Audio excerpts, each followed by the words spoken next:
Hello, everyone. Thank you so much for joining this LinkedIn Live from wherever you're joining from the world. I will give 1 minute for the attendees to join in. But by the time everyone joins in, would want to start this conversation by asking, what's your favorite coffee order? What's your go-to favorite coffee order? Are you more like a cold brew person, latte or an espresso? Do you like most? And feel free to drop your thoughts in the chat. We'd love to hear from you. But by the time everyone posts in the chat, Kate, David, what's your go-to coffee order? Well, I probably shouldn't say because I don't drink coffee, which is probably bad when Kate's on the call. So I'll leave that one to Kate to go into, and then maybe Kate can do a little intro as well in terms of why she's here and who she is. So then that will also help the audience understand why we were suddenly obsessed with coffee. So over to you, Kate. David's starting us off with fighting words. I love it. My go-to coffee. So I have 2 toddlers at home and I work at a startup. So it is caffeine all the time. I brew, this is embarrassing, like 4 shots of espresso over ice to start my day. And then depending on how much time I have, I like to make a little flat white, but most of the time it's just prioritizing caffeine in my body. David, are you a tea guy?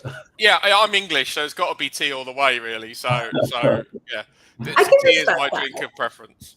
What's your tea order? Oh, just a typical, as we would call it, a builder's tea. So English breakfast tea, as simple as it can, with a little bit of milk. So very basic, very much like me, very simple, very basic.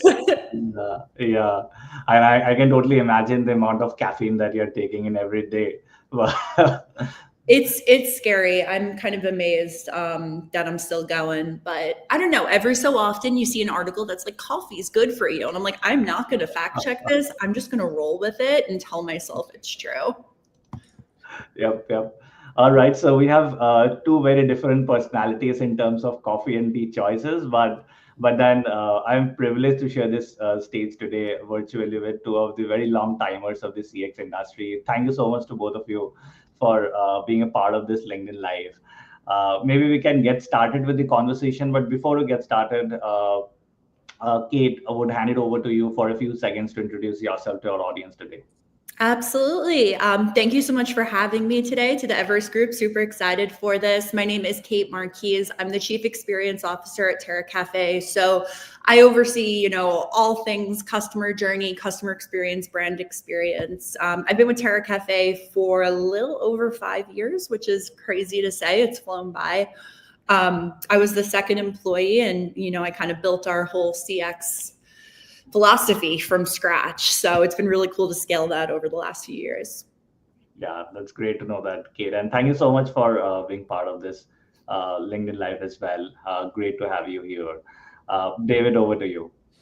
Yeah, thanks, Sandra. Yeah, and maybe with Kate's introduction, it explains why we've been talking about coffee. And so, again, I would encourage the audience that if you can drop your coffee order in, you never know, Kate might deliver one day to you. So if you put it in the chat, you might get one. You never know what's going to happen. So I'm David Rickard. I'm a partner here at Everest Group. I lead all of our research on customer experience management, trust and safety, and impact sourcing. But the reason I think I was invited today as well is not only to balance the coffee with the tea. Also, I used to spend, I spent 17 years working for Microsoft on the buyer side. So I spent a lot of time spending money on CX services, designing the strategy, the solutions, etc. So trying to give a buyer and enterprise perspective as well. So yeah, hopefully we'll have an interesting conversation today. Thank you so much, David. Great to have you as well. Just a quick introduction about myself to the audience. I'm Chandak Biswas. I'm a practice director with Everest Group. Glad to be joined by both long timers of the CX industry, relatively newer as compared to both of you. But I've been part of this firm for more than 5 years now, managing the CX research over here, work closely with CX service providers, technology providers, and CX buyers. in areas such as go-to-market strategy, opportunities, assessments, CX strategy, M&As, etc. So everything related to CX is something that I have been part of in this firm. And yeah, looking forward to the conversation throughout this LinkedIn Live. And so I would want to take this opportunity to start with some of the few things that I think is on the top of the mind for everyone. And I know, right now the CX industry is so dynamic, right?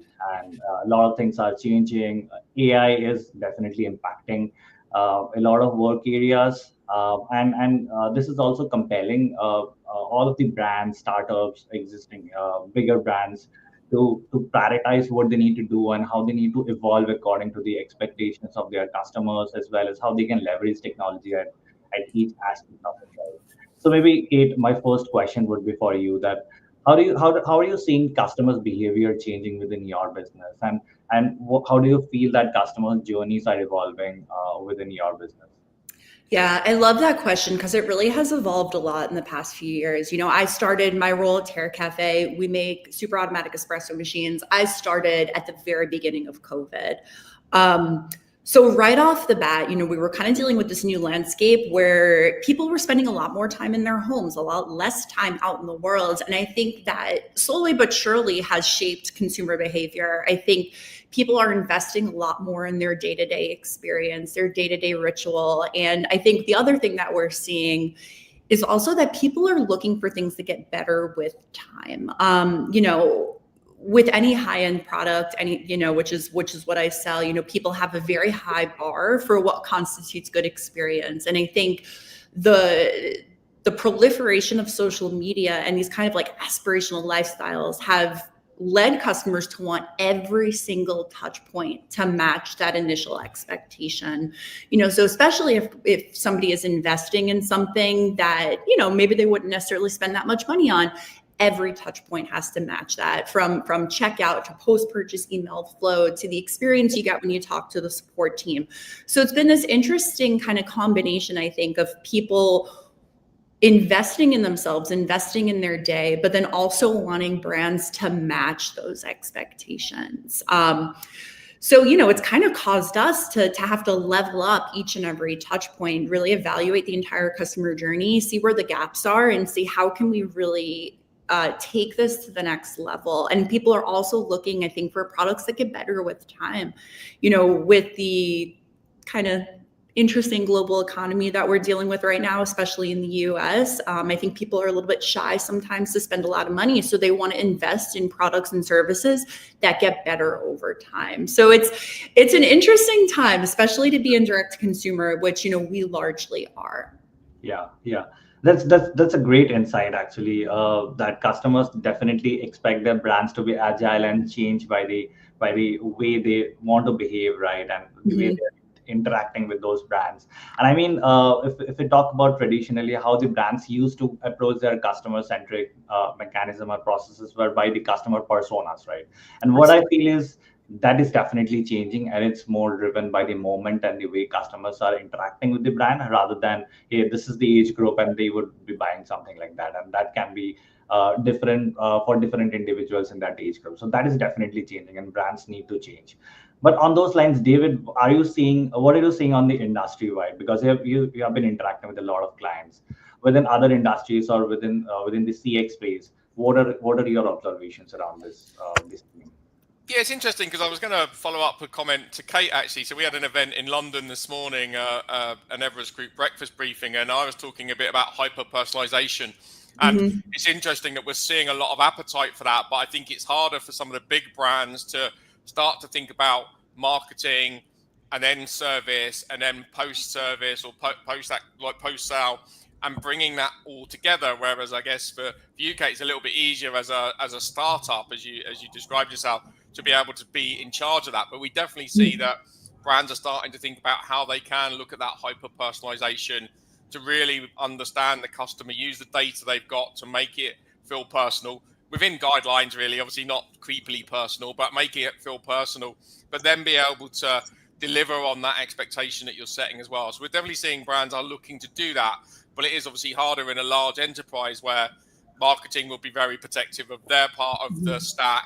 Sales will be very protective of theirs. Service will be part. And then you get logistics and supply chain and everyone else as well involved. And so, but that's definitely where the appetite is going, is how they can make it much more of an end-to-end seamless customer journey, which is definitely the right thing from a consumer perspective. I would agree with that. That's a great point, though, David. You mentioned how do you personalize without being creepy? And I think that's something a lot of brands are struggling with. Most of us use Amazon. I can go on Amazon and they're like, we're going to recommend these things for you. And usually it's spot on, and we kind of struggle with that sometimes because we have a connected machine. We can see in the back end every drink you've brewed, when you last cleaned, but you don't necessarily want to tell a customer that. You want to use this data to be helpful, but not to overstep. And I think brands are still figuring out what the correct balance is and how to best serve customers with that. Yeah. It would be weird to turn on your machine and get a message saying you're really unclean at the moment. That would probably be a bit of an overstep. These are great insights. And what I was also thinking while both of you are sharing your views about it is, and Katie have rightly mentioned that a lot of brands are struggling to do this, right? Struggling to strike the right balance between what's a good hyper personalization is and where are you stepping over the line, right? But in these scenarios, I think customers right now, they have huge lot of opportunities, and there is competition all across industries, not just within retail but across every industry, right? And they have the opportunity to switch from one company to another in just a click. So how are you adapting to those scenarios? How are you ensuring that customers remain loyal to your business with the help of experience that you're giving to them when they're associated with your business? Yeah, absolutely. What I think of first is just the proximity that today's customers have to brands. Virtually every brand has a social media manager, is putting up posts, is, like David said, this hyper personalization, and it's all giving customers this sense that they're very close to brands. That being said, loyalty is a much different beast. I think there are definitely some very tangible things you could do. We recently implemented a full-scale loyalty program that rewards customers, not just for purchases, but also behaviors, right? Referring a friend, leaving a review, advocating for us on social media, etc. But I think one of the things that we've seen be really successful is this whole idea of building in public. One initiative that we launched that's been really successful, we opened up an application-only beta insiders group. So it was open to our entire install base, entire community, and we got a ton of applications within the first day. We whittled it down, and from that, we've got this private Facebook group with our customers where we give them actual inside information to what we're doing, what we're building next, soliciting feedback, running surveys, and giving customers the sense that not only are they customers of our brand, but they are building our brand with us. So I think to the extent companies can do that, it doesn't necessarily have to be as in-depth as what we've done, but even little things like survey your customers, ask them what they want, engage with them. If they're commenting on your social media account, comment back, because I think that all contributes to the idea that, we're building this together. And ultimately, in a brand that's, iterative in any way, you are going to want to build with your customers. And I think at the end of the day, that is the thing that most solidifies loyalty. Yeah. I mean, that's a very interesting fact, right? That you're keeping your customers alongside you and not just taking a myopic view of what you need to do in the business. It's also about hearing them, that what they expect from the business. I mean, that's such a great way to ensure loyalty. And how are you ensuring that you're leveraging the insights that you're getting from those customers within your CX and support environment, and how you're ensuring that the loop is getting closed at the end of the day? Yeah, I mean, it's not easy. And I think, anybody that's worked in any kind of business understands there's always a lot going on behind the curtain. What we present is often very different than everything we consider, and there are always trade-offs in any kind of product development. So I think it is tough because a lot of times customers will ask for things that just simply aren't feasible, things that aren't possible within physics, for example. We wanted, and David, you might like this, but we had looked into what if we put whole tea leaves in a coffee grinder, what would happen? Because our customers were like, hey, maybe you could use this for tea as well. Unfortunately, they're not heavy enough. We don't need to get into details, but it doesn't work. So you do have to be selective, I think, when you're building alongside your community, what you implement.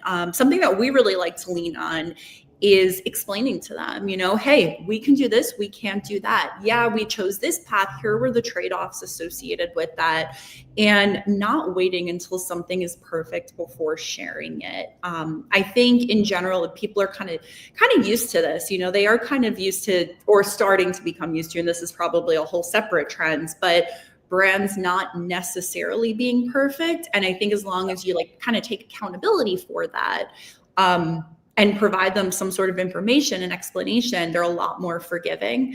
I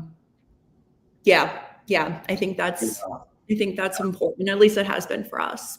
Great to know that. And we have our first question from Grace. And David, maybe you will be better positioned to answer this question given the recent conversation that you had just this morning. The question is it known if expectations around personalization vary across different industries and or demographic segments? What do you think about this? Yeah, I mean, I definitely think that it does vary by industry, and well, definitely that varies from B2B to B2C, and obviously from a B2C perspective, high levels of personalization expected. The more you interact with brands, I don't think it's necessarily around the industry or the demographic. I think it's more that the more you engage with a brand, the more you expect it to be personalized. And so if I'm giving you a lot of information, if I'm interacting with your brand, I'm part of your Facebook group, whatever, then I would expect a level of personalization. If I only come to you when I've got a problem, I'd probably be a little bit freaked out if there was a lot of personalization, because where have you got that information from? So I don't think it's necessarily specific to an industry, but I do think it's like the B2C type organizations where you are engaging a lot through different channels or providing a lot of information. That's where the level of expectation around personalization is. I think from a demographic perspective, I think there's always been this trope that older people want to speak on the phone, younger people want to connect via online channels, and maybe there's a different level of personalization expected. I think that's breaking down though, as older people are getting more sort of adept at using technology. Younger people are evolving their expectations. So I don't think necessarily affects a demographic. Kate, I don't know if you've got a view on that. I do think that one of the things, and that's just a little plug for some of the research we want to do this year, we definitely want to do more research around consumer behaviors, how they want to interact with brands, how they want to interact with technology. Do they feel comfortable interacting with AI, Gen AI, and even to the extent of agentic AI, or do they want to speak to people? And in what context is it a human versus a bot they'd be comfortable interacting with? So that's some research we're going to be doing this year. But in terms of the question, I think it's definitely those B2C. And I think it's the level of personalization is increased when you share a lot. But do you see the same, Kate, in terms of your customers? Yeah, I think you hit the nail on the head. I think it would be very easy to generalize, right? And say like older people like to talk on the phone, younger people want live chat. I think that's reductive though. I mean, exactly to your point. I think it's interesting because I think it is going to differ by both industry and demographic. And I think to a certain point, products are self-selecting. Like for example, we sell a very complex machine with a paired app. So I think the people that buy it are necessarily going to be the ones that lean a little bit more into tech. And therefore the demographic of maybe people that are a little bit older and, a sooner generation are going to still be pretty tech savvy. So I think you first have to look at industry and then within that demographics and always reflect back, like what is the product, what is the brand, and how does that just kind of self-select a demographic for you?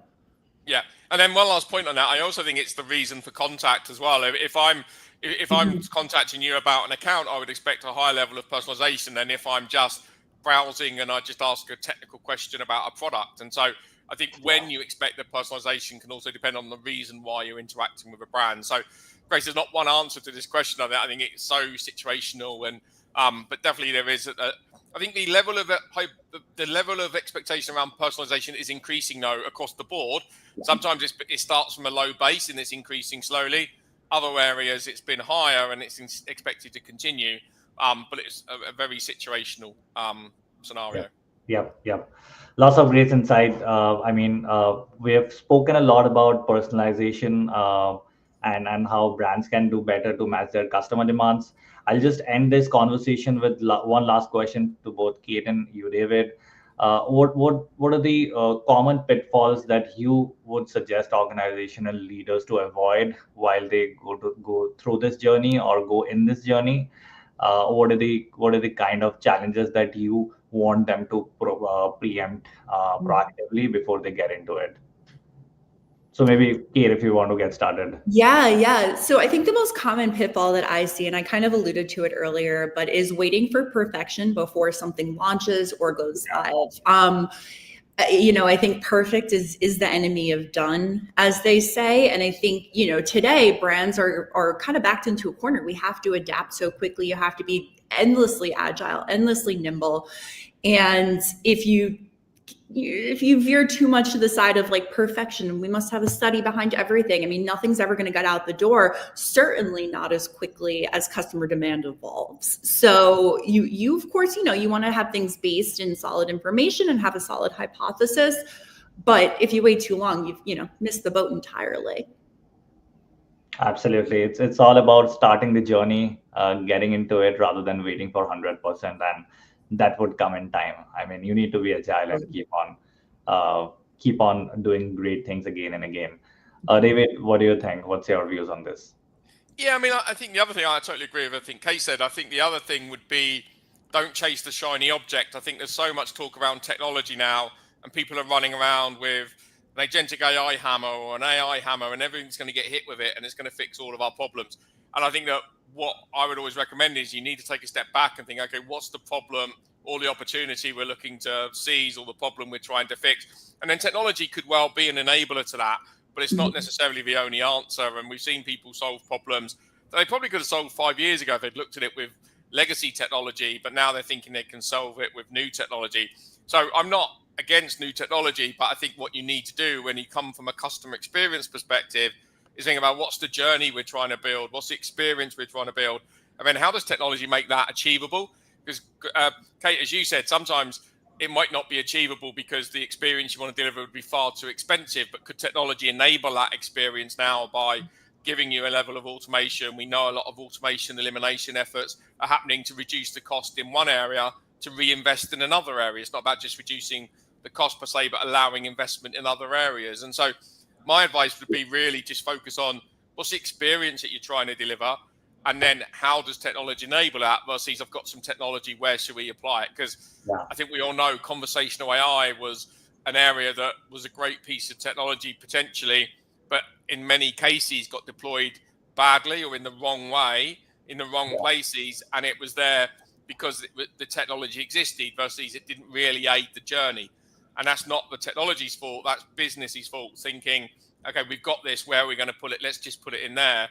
So I would say you always go back to the journey you're trying to deliver, and the technology will almost self-select as long as you're open to what technology's out there.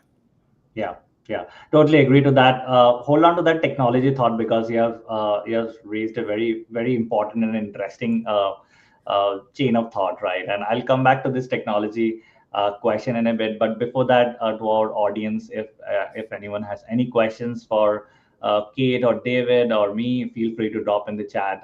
We'll definitely take it up during this discussion today. However, if you feel like you want to have a deeper conversation with us or any of the average group analysts, we are always happy to get on a conversation. So feel free to fill out the CTA form that you'll find in the chat, and we will get into a conversation. Try to share our views around the future of CX and the investments and strategies that we are seeing from different firms all across the world based on our research. So we're always happy to have a follow-up conversation, follow-up chat. All right. So yeah, coming back to the technology thing, David, that you have mentioned, I mean, cannot agree more that technology itself is not the shiniest object, right? But it is definitely having an impact in the industry if used in the right form, if successfully implemented, not just from the tech implementation perspective, but how technology is helping the existing agents, helping the existing human part of it. Uh, to work more efficiently, be more productive, etc., and at the end of the day, impact the customer experience, right? So, David, are you, because you have been talking about a lot of technologies, are you seeing any standout examples in the industry in which AI or technology in general is able to enhance the human plus machine collaboration? Yeah, I mean, I think that we can't do a webinar or LinkedIn Live and not mention AI, right? And I think AI is having a massive impact, whether it's generative AI. We're starting to talk a lot more about agentic AI. You'll hear Evers Group talking a lot about that in terms of the opportunities that will bring. I think we're seeing the impact being from a Gen AI perspective in terms of some of the ways it can support agents to be more efficient, more effective, because that not only reduce cost if you outsource, or even if you're in-house, you need less people if they're more efficient, more effective. So things like after call work summarization and some of the next best actions. I think also I'm really keen to talk a lot or look a lot at analytics and the way that AI can really drive analytics, the way that even in the simplest form it can improve quality monitoring, moving from those 3 or 5 quality monitorings a month that used to happen on an agent when you had manual QA to 100% of cause monitored if you need to in a regulated industry. So I definitely think we're seeing a lot of traction in things such as analytics. I think we're definitely seeing it in use cases around agent assist, call Yeah. summarization. I think the next step is people were thinking, how do you move that to allow the AI to actually make decisions for itself? And that's that true agentic AI delivering actions without needing the human in the loop. Maybe they're on the loop monitoring, but I think right now it's more about that agent assist, Yeah. supporting the agent, and then using it for things like insights, data, and analytics. Yeah, can totally agree with this. I mean, I've seen a lot of cool use cases in which, in industries like travel, healthcare, fintechs, right, in which AI can triage an issue. It can suggest its resolution to the agent, which the agent can pass on to the customer, obviously after going through proper checks and balances, taking a decision. I mean, it not only just is reducing the time that agents are taking to get back to our customers, but it's also reducing a lot of stress, right? Because they are now getting the answers to their question more quickly, but feel at the same time feel more empowered as well to answer to those questions, right, in a current manner. So I think that's a really cool thing that is happening. But also training, I've seen a lot of use cases in which AI is being able to train agents in a way that, hey, don't use this script, maybe address your customer in a different way, or maybe let's use AI to train yourself in some of the customer facing scenario, which will be safe for you. You don't need an instructor, you don't need another person to role play with you in a customer agent based scenario, and AI can do that with you and share the feedback with you in real time. I mean, these are a lot of different cool things which are happening. But also, Kate, I mean, you're the practitioner in the industry, right? Is there anything that you are seeing which is very interesting within your business that you're doing with AI and technology? Yeah, absolutely. We actually use AI directly to converse with our customers. Around 35 to 40% of our inbound tickets are handled completely independently by conversational AI.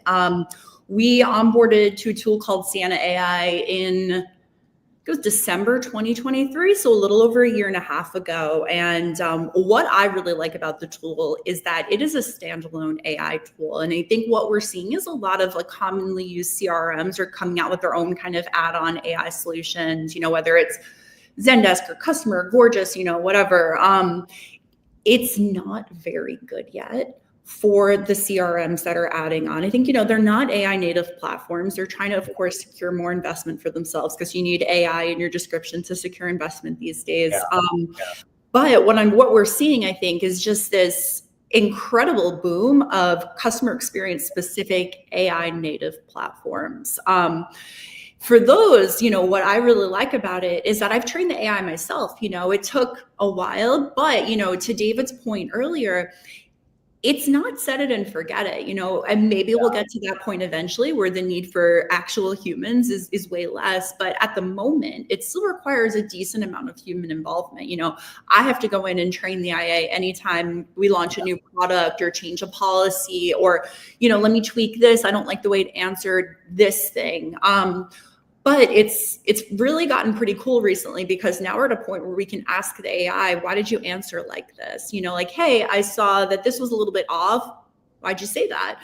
And it'll point me back to, here's where I found that information. Here's what you might want to change if you want me to do it differently going forward. So we are seeing it kind of blossom in a lot of areas, in addition to all the ones you mentioned. We also use Agent Assist. We've got, Slack channel set up where, our human team will go in there and chat with the AI and kind of workshop answers. Then there's, of course, like the little things that have been around a little while, grammar checking, word suggestions, things like that. But I think we're seeing it's got use cases across all areas, with varying degrees of effectiveness, and then also still need human involvement for virtually all of it. Totally fair, totally fair. And on that note, how are you preparing your workforce for working with AI, or how have you prepared your workforce till now for the use cases that you have deployed within your support environment? Yeah, I think one of the first things we did that was really effective was involve every agent in QAing the AI. There are a lot of conversations where the AI starts off and then it eventually gets passed to a human. Perhaps, a customer sends a video and the AI is not yet that sophisticated where it can kind of tell what's going on. So it'll pass it to a human. One thing we did was ensure everybody knew this is what we're doing. This is what the process is going to look like. If you get a ticket that the AI has touched, read it. If it's not exactly correct, flag it to me so I can go ahead and iterate on that. So that's been part of it, is involving the entire team in how we QA and how we refine it over time. Beyond that is just letting them know it's there as a resource. When an agent on my team goes in and has a ticket, they can click a summarize button and they know that resource is there for them. If they have a question they're not sure how to answer, they can go to the Slack channel and ask the AI, and helping them to see it as something that helps them and allows them to be better at their jobs. There's also, I'm not going to like sugarcoat it. There's a little bit of kind of uncertainty, right? Because our need for human involvement has dropped significantly. The team has definitely felt the effects, especially as AI gets better, of what that's going to look like. But, one thing I think that's very special in customer experience, like, let me back up a sec. To me, the saddest thing in the world would be you have a customer experience team on the front lines talking to your community day in, day out. The saddest thing would be if all those insights then went nowhere. So one thing that's been really effective for us is lessening the volume and empowering people to use the time to then surface those insights to other parts of the business, really amplifying the customer voice internally to understand like what will affect our product roadmap, what will affect what we build next. And I think in that way, people have seen the advent of AI as something that could actually accelerate their careers, because they'll now have the bandwidth to do other things. Got it. And while you have been answering this question, Kate, we got another question from Grace, which is kind of in line with what you were mentioning about AI being a resource for the agents, be it an agent assist environment or maybe in general. But do you think that is reducing their ability to critically think over time, because they have dependency, always they depend on AI for answers? Are you seeing anything around your current environment? I love this question, Grace. Could it? Yeah, absolutely. Will it? That remains to be seen. And I think it's akin to any other emerging technology. Like, would the advent of cars cause people to be less equipped to ride horses? Like, yeah, definitely. So I think we're going to see this. It definitely would diminish certain things over time. However, you'll usually get something in return, right? Like, while it may diminish their empowerment in critical thinking, it might enable them to go and bring a better level of service to the customers that really need a human touch. So it's always a series of trade-offs. Yeah.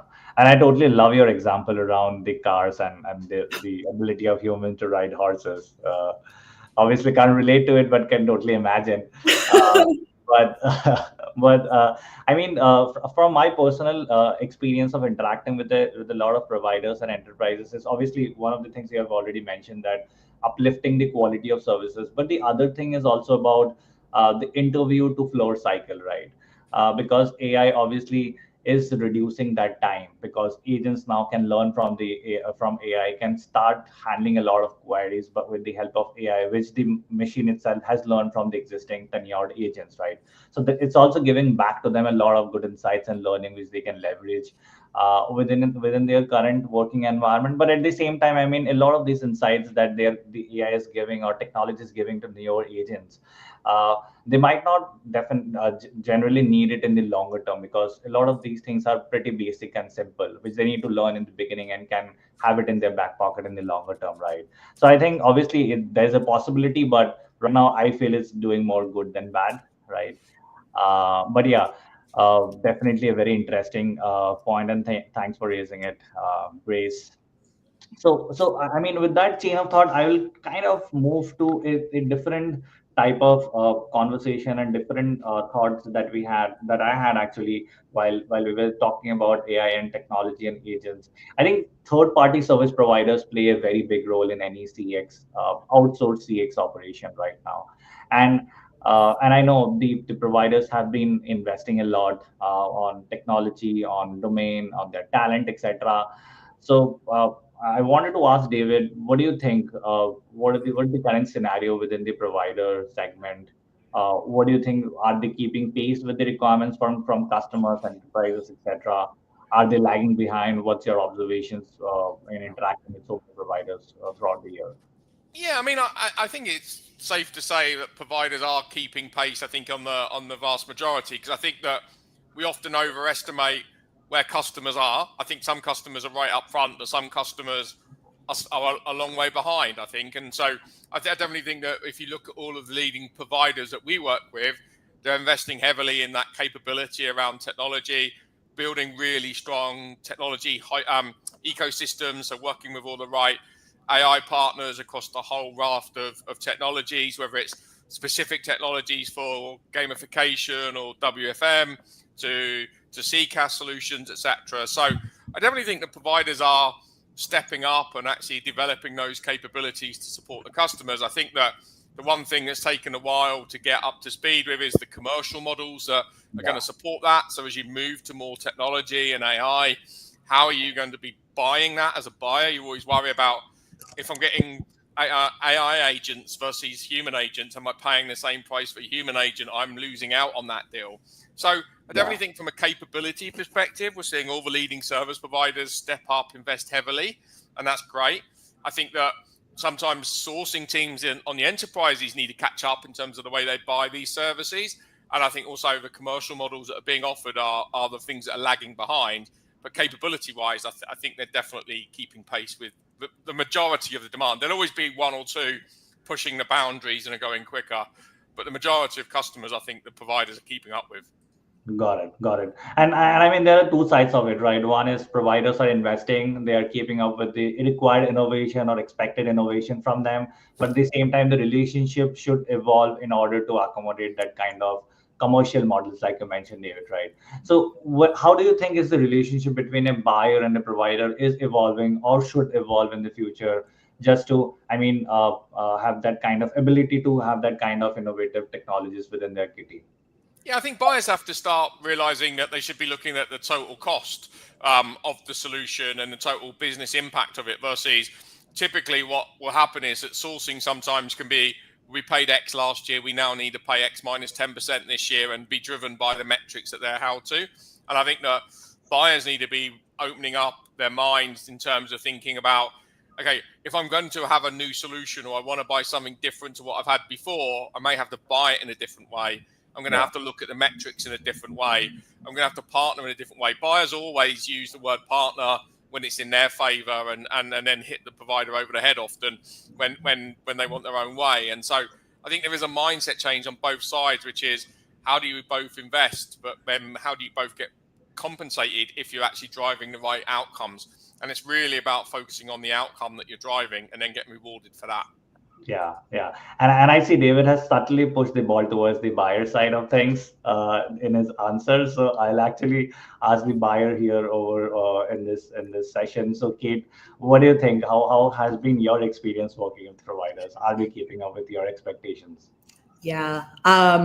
It's so funny. So without knowing any of the ways Terra Cafe deliberates, especially on our software solutions, David got it. So we really have had to try to change the way we think about pricing, exactly as David said. For example, we've been with one CRM for 4 years.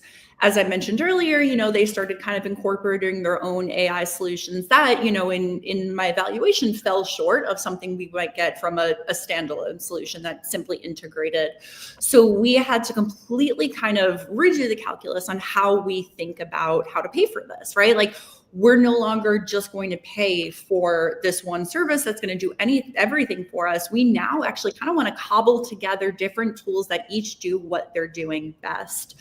So it's interesting when you think about, because I think it would be very easy for it to get a lot more expensive. You're not just getting the economies of scale of working with one provider, but you have to think about the experience holistically, what kind of experience. And again, to go back to David, what David was saying earlier, you have to think about the experience that you're trying to provide to your community. And within reason, choose the best kind of tech stack or personnel stack that is going to meet the expectations, best service the customer, and achieve the solution that you want. Yeah. I mean, that's a really interesting point, Kate, because the insight that you share is counterintuitive to how the industry has always worked, right? The industry has always moved towards cost arbitrage and reducing the cost, cutting down whatever they can. But I mean, you have raised a very valid point around what's best for customer rather than what's cheapest for us as an organization, right? Right. And I also think we're gonna see it continue to evolve. It's pretty cyclical. I mean, this happens every few years. Some new technology emerges, a bunch of standalone providers emerge, and then the larger players acquire them and roll their services up. So I'm sure within the next few years, we'll see fewer, single companies and more kind of rolled up packages, but we're not there quite yet. Absolutely. And as you look for the next few years, like you mentioned, Kate, how are your expectations changing from providers? Like, what are you looking at for in them? Like, I mean, cost is definitely a factor. Even if it's not the top priority factor, but it's definitely one of them. But what are the other things that you expect to see from provider, which you might not be seeing right now, might be seeing from some, but would definitely want to see from them in the next 3 to 5 years? Yeah. As the saying goes, you wear all the hats in a startup. So I am looking for providers that take things off my plate.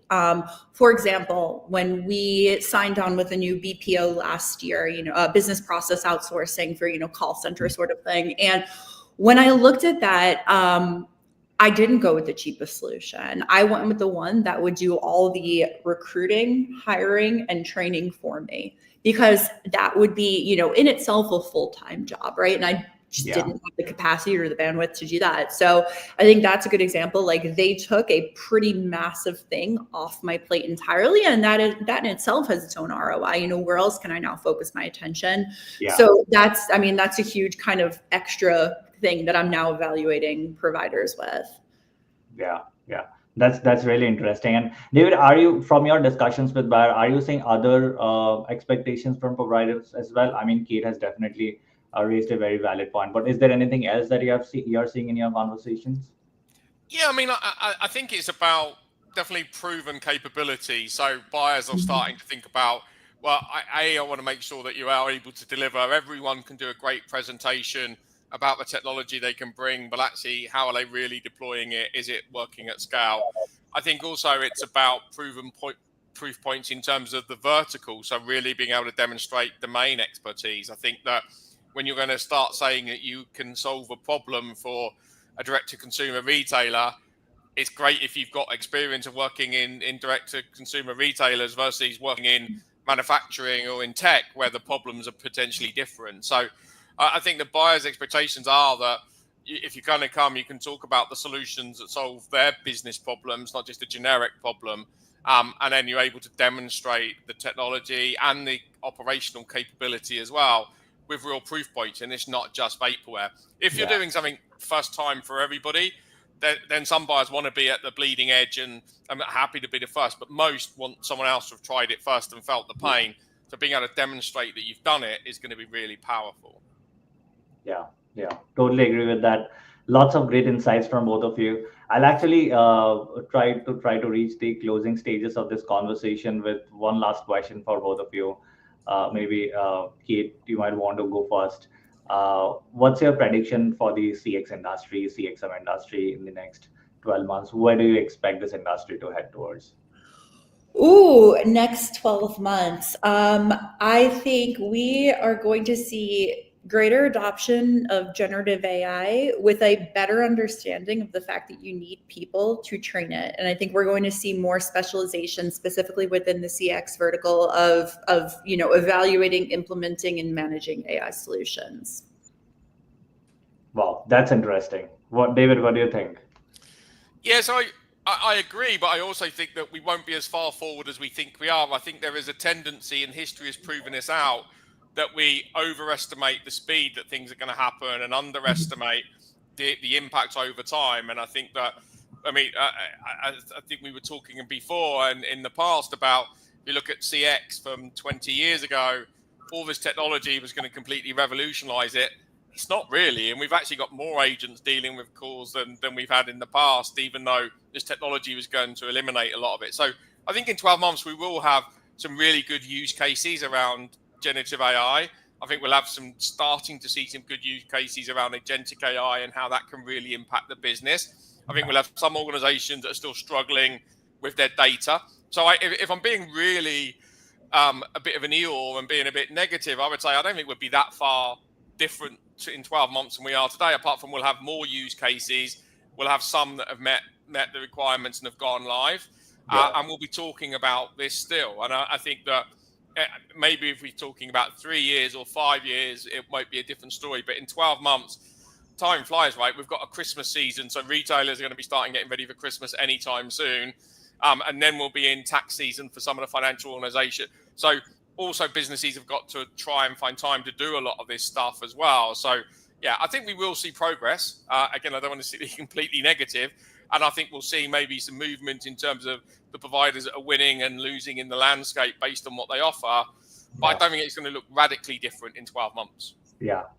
I love this. I'm seeing two sides of the table right now from the views that both of you share. I personally feel a lot of things that we have discussed during the session today, that the lines between human plus digital will start blurring more. I mean, it's already been a journey in progress.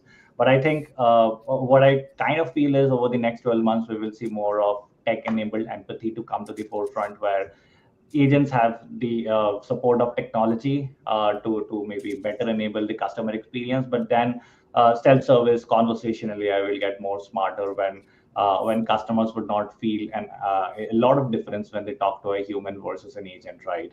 So I feel the lines will keep on blurring more, and then that will also enable the service providers, CX leaders to take ownership more around the end customer experience, revenue growth, and how they would strategically help your business, right? And rather than just reducing the cost, taking up interactions, just thinking about their NPS scores. I mean, the relationship would become more strategic. That's what I personally believe. But thank you so much for both of you sharing your views with the audience today. Before we jump off, a quick note again for the audience: if you have any pending questions in mind, drop us a note, or if you want to talk to us or any of the Everest Group analysts, feel free to click on the CT and let us know. All right.